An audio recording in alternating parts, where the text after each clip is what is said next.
Bien les gars, vous avez-tu lu le livre On ne badine pas avec l'amour d'Alfred de Musset? Ouais. Au complet. Ouais. En gros, Alfred de Musset, c'est un écrivain qui écrit surtout des romances, qui a écrit des pièces de théâtre surtout aussi. Ses plus grands succès, ça a été Le Caprice de Marianne, Lorenzacchio, c'est un titre italien, je sais pas trop. Ok. En tout cas, Confession d'un enfant du siècle, puis de nombreux poèmes comme La nuit de mai ou La nuit de décembre. Ah, c'est hot, c'est le fun. Ouais, puis On ne badine pas avec l'amour, tu sais, c'est un texte basé sur la romance et tout. Puis ben, dans le fond, ce livre-là, tu sais, c'est un livre qui se passe dans un château, à une époque pas mal plus lointaine que la nôtre. Ouais. C'est un comte qui veut marier un cousin puis une cousine. La cousine qui s'appelle Camille et le cousin qui s'appelle Perdican. Ouais, c'est pas mal ça. Mais le truc, c'est que Camille, qui est religieuse, tu sais, elle est pas trop intéressée par Perdican, là. Non, c'est ça. Puis elle décide d'écrire une lettre, genre à une religieuse, puis Perdican la trouve, puis il essaie de la rendre jalouse. C'est pas mal ça le cours de Fait l'histoire. qu'en gros résumé, c'est pas mal ça. Là. Ouais. Dans le fond, c'est ça, c'est que le baron, il trouve les lettres, puis là, ben, il est pas content. Fait que, là, on peut pas trop dire, parce qu'il faut quand même pas donner le punch, quand même. C'est Ouais. plate. Bon, fait que, en parlant des personnages, le baron puis tout ça, ben, dans le fond, le baron, lui, c'est le père de Perdican. Tu sais. On n'a pas tant de descriptions précises, mais on sait qu'il c'est quelqu'un d'assez âgé et qui est bien habillé, c'est quelqu'un de digne. Niveau psychologique, tu sais, il est raisonnable. À part qu'il veut faire marier un cousin et une cousine, tu sais, dans notre génération, nous, c'est moins raisonnable.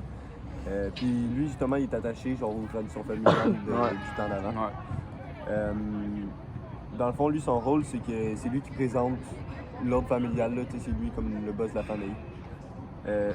Perdican, lui, ben,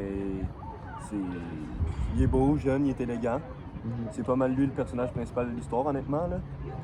C'est aussi quelqu'un d'intelligent, passionné, Ouais, mais il est aussi orgueilleux. Tu sais. Ouais, ça, j'ai une phrase pour démontrer qu'il est intelligent. C'est Maître Blasius qui parle dans le livre. Vous saurez, mes enfants, que le jeune Perdican, fils de notre Seigneur, vient d'atteindre à sa majorité et qu'il est reçu docteur à Paris. Il revient aujourd'hui même au château, la bouche tout pleine de façon de parler si belle et si fleurie, qu'on ne sait quoi lui répondre le 3/4 du temps. Tu sais, ça prouve que déjà il a été diplômé docteur, fait que déjà là, c'est quelqu'un de très Tu sais, c'est intelligent. ce qu'il fait, là. Ouais, puis il parle très bien, tu sais. C'est bon, c'est pas mal ça. Fait que Puis lui, son évolution au cours de l'histoire, c'est que tu sais, au début, il était pas mal amoureux de Camille. ouais. Puis après ça se transforme, son amour se transforme en vengeance. Ouais. Puis ben, son rôle, lui, ben, c'est pas mal lui le moteur de l'action, là, honnêtement. Là. C'est autour de ses sentiments, lui, pas mal que le roman parle. Là. Puis après ça, sinon, c'est Camille. Camille, elle, ben, c'est justement c'est l'héroïne, c'est sa cousine. Elle est pas mal froide et blessée. C'est quelqu'un de. Elle est très religieuse. J'ai un passage pour le soutenir ça. M'avez-vous abandonné, ô mon Dieu? Vous le savez, lorsque je suis venu, j'avais juré de vous être fidèle. Quand j'ai refusé de devenir l'épouse d'un autre que vous. C'est là qu'on comprend que dans le fond, elle veut pas se marier à Perdican parce que dans sa tête, elle est juste mariée à Dieu et la religion. Ouais, c'est ça. C'est ça. Puis son évolution, c'est que à passe de au début, elle s'en fout un petit peu, après ça, la jalousie, puis une prise de conscience de ses sentiments.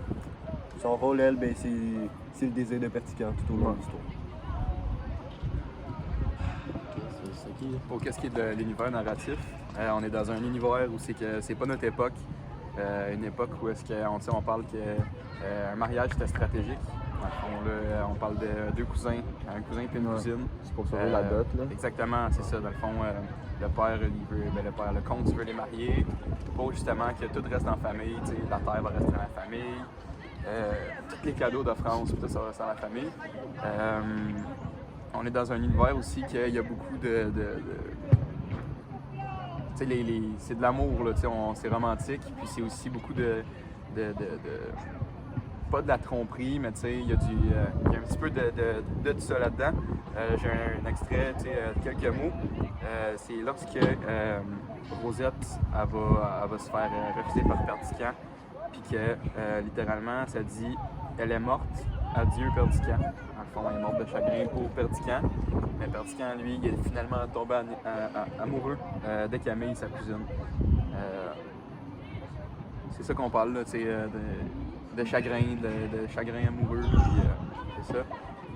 On est dans un château. On s'est pas exprimé clairement. Mais on se trouve dans un château en campagne, en France. Yes. Donc, après avoir parlé de l'univers narratif, les personnages et après le résumé, il y a aussi les thèmes, dont l'amour, qu'il va y avoir entre Camille, Rosette et Perdican. Puis Musset, l'auteur, il décide de montrer à quel point les jeux de l'amour peuvent être dangereux. Donc, on a la mort de Rosette qui montre à quel point c'est dangereux, puis la manière qu'il perd Camille aussi. Après ça, comme autre thème, il va y avoir la fierté et l'orgueil. Donc, les deux personnages principaux, Camille et Perdican, vont être trop fiers pour avouer leur amour entre eux autres, en fond.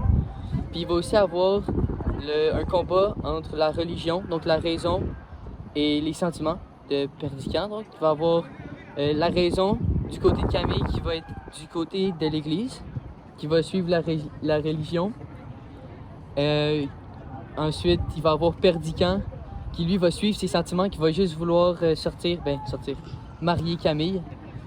Et c'est pour ça qu'il y a un combat entre la religion, donc la raison, et les sentiments de Perdican.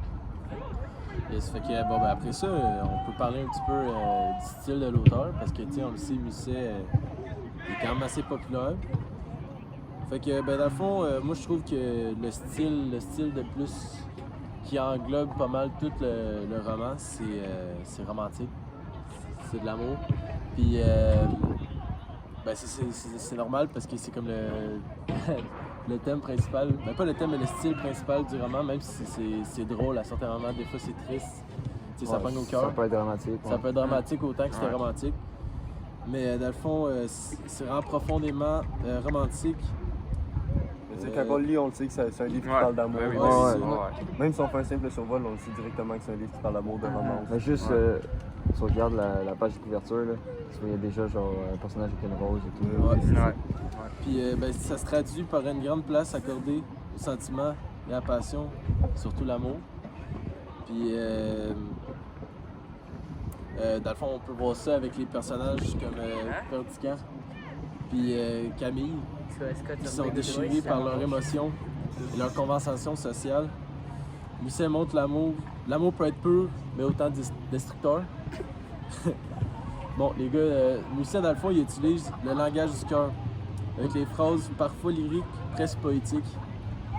On sent que l'auteur met beaucoup de lui-même dans ses propres personnages. Fait que dans le fond, si je comprends bien, là, dans tout ce que tu viens de me dire, parce que je pense que c'est assez,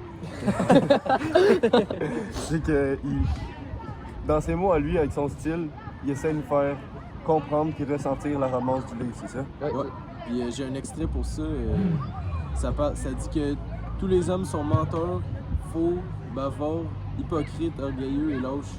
Après ça, que toutes les femmes sont artificieuses, venteuses, curieuses et dépravées. Le monde n'est qu'un égout sans fond, ou que les phoques les plus informes rampent et tordent leur montagne de fan. Fait que, on peut voir genre plusieurs émotions puis de sentiments. C'est vrai qu'il n'y a pas juste l'amour, là. Il va y c'est avoir ça. plusieurs émotions, il Exact. va y avoir de la haine, de la rage. Moi, j'ai une question pour vous autres. Ouais. Mettons, pour chacun de vous. Toi, Simon, t'as-tu bien aimé les thèmes? Oui, j'ai beaucoup aimé les thèmes. C'est quelque chose qui vient beaucoup nous toucher, même si c'est pas quelque chose qu'on a Tout le nécessairement monde est vécu. relié à là. l'amour, là. Ouais, dans c'est le ça. fond. Ouais. Toi, Moi, Maxime? moi j'ai quand même bien aimé. Je pense qu'on va laisser comme ça. Non, vas-y. On continue. Fait que, ben, moi j'ai aimé, je dirais que ça dépend vraiment pour qui. Ça peut être autant aimé que ça peut être moins aimé. Ouais, parce selon que le style, ouais. dans le fond, écoute, il y avait beaucoup de recherches à faire, il y avait beaucoup de mots difficiles à comprendre. Même si les définitions étaient écrites dans les bas de page, là. C'est pareil, il faut que tu aies quand même un bon niveau de langue Ouais. pour pouvoir bien apprécier le roman. Ouais. Toi, Mais moi, tu sais, plutôt j'ai parlé des personnages, puis ben, j'ai vraiment apprécié ça parce que je pense que ils sont bien il y a développés. certains personnages auxquels que dans la vie de tous les jours, on peut ressentir qu'est-ce qu'eux ont ressenti. Ouais. Peut-être moins le fait d'être en amour avec sa cousine parce que de nos jours, Ouais, Ça, nous, c'est on- plus, ouais. on n'est pas en accord avec ça. Mais le fait de l'amour qu'ils ressentent, la haine, la jalousie, tout ça, je pense que c'est des émotions qui sont Ouais. communes à tout le monde. Moi, j'ai parlé de l'univers tantôt, ça tombe bien, parce que ce que j'ai aimé, c'est vraiment l'univers, justement, du roman. Le fait que ça se passe dans le temps, tu sais, dans un château, tu sais, c'est plus On apprend médiéval. comment l'amour dans le temps Ouais. était. Tu sais, ça nous montre comment que c'était, comment que ça se passait dans ce temps-là, la façon que c'était comme rough un peu, là, tu sais, ça restait Ouais. dans la famille, C'est pas puis facile. c'était... Ouais. Je recommande vraiment pas ça à des jeunes, parce que, tu sais, mettons Il y a quelqu'un des jeunes plus jeunes que nous, là. C'est- Pas en Pas- dessous de 16 pas, ans, mettons, le vocabulaire est vraiment compliqué, même s'il y a les définitions. Non, exactement, tu sais, c'est sûr que c'est plus compliqué. Mais ouais, c'est sûr que le livre, on le recommande, mettons, à du monde plus que 16 ans. Parce qu'il y a des vocabulaires très difficiles dans le livre quand même. Il y a des mots, déjà dès la première page, il y a comme 3-4 mots qui sont très durs. Puis même si les définitions sont dans le bas, il faut que tu les lises à ton texte pareil. Puis C'est comme si faut vraiment tu prends de la définition puis Ouais. tu le remplaces. Ouais, c'est ça. Puis il y a la formulation des phrases aussi complètement différente de ce qu'on dit aujourd'hui, de Ouais, comment on Fait parle. que moi, je pense que, honnêtement, je recommanderais ce livre-là à des amis de mon âge. Des personnes plus jeunes, je le ferais 16 ans et peut-être pas. plus, là. Des Ouais, personnes plus exact. jeunes, je le ferais pas parce que, à notre âge et plus vieux, c'est plus facile de comprendre Ouais. les émotions Ouais. ressenties C'est aussi aussi ce que le les fait- personnages. Aussi le fait que ça soit basé sur une pièce de théâtre, tu sais, c'est tout le temps des personnages qui parlent, il n'y a pas tant de narrateurs, fait que tu sais, ça faut que tu le comprennes aussi. Donc C'est ça, parce que dans le fond, pas tu pour sais, tous les âges. là. le livre c'est une pièce de théâtre. Fait que Fait qu'en gros, ben, Ouais, ça, ça. comme tu dis, le livre, c'est une pièce de théâtre. Fait que, tu sais, on recommande, mais à des 16 ans et plus. Ouais. Ouais. bon, ben merci, Ah ben, boys. merci, Merci beaucoup. C'est bien le fun.